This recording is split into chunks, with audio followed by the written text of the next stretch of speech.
దేవుని మందిరానికి దేనికోసం రావాలమ్మా చెప్పండి? ఎవరి కోసం వస్తాం? భక్తి మందిరానికి ఎవరి కోసం వస్తాం? ఎవరు కావాలని వస్తావు?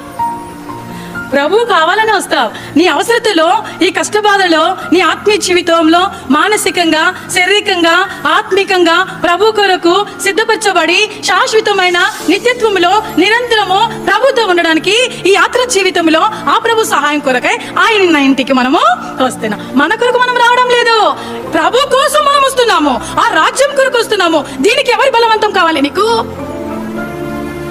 దేవుని ఇంటికి రమ్మని రమ్మని రమ్మని విశ్వాసులను, దైవ సేవకులు ఎంతెంతో ప్రోత్సహించవలసి వస్తుంది. ఎవరి కోసము?